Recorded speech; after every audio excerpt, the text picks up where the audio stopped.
எங்கள் வீட்டு எங்கள் சித்தி வீட்டு மரத்தில் பறிச்ச பழம் தாங்க. இது கடையிலலாம் வாங்கலை, எங்கள் சித்தி வீட்டில் பறிச்ச பழம் தான். எப்படி இருக்குன்னு கண்டிப்பாக உங்களுக்கு நான் டேஸ்ட் சொல்கிறேன். பார்த்து நிறையா இருக்குங்க. நான் செங்காயாக தான் பறிச்சு வந்தேன்.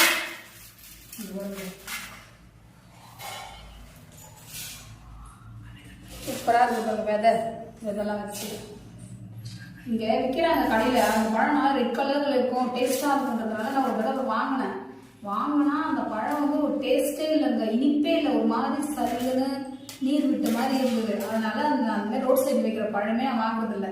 சாப்பிடணும்னு ரொம்ப நாள் ஆசை. அண்ணா வீட்டு சித்தி வீட்டுக்கு போகும்போது அங்கே இருந்தது மரத்தில் பறிச்சுட்டு வந்தேன். அதையும் நான் ஒரு வீடியோவே எடுத்துருக்கேன், கண்டிப்பாக உங்களுக்கு போடுறேன். நான் சாப்பிட்டு பார்த்துட்டு டேஸ்ட் எப்படி இருக்குன்னு சொல்கிறேன். செங்காயாக பறிச்சுட்டு வந்தால் நல்லா பழுத்துருச்சுங்க. செம்ம இனிப்பு, உண்மையுமே சூப்பராக இருக்குது. ஓகே பாய், வீடியோ பிடிச்சிருந்தா லைக் பண்ணுங்கள், சப்ஸ்கிரைப் பண்ணுங்கள். கண்டிப்பாக உங்களுக்கும் பப்பாயா கிடச்சா சாப்பிடுங்க. ஹைப்ரிட் பப்பாயா சாப்பிடாதீங்க, நாட்டு பப்பாயா சாப்பிடுங்க. Okay bye.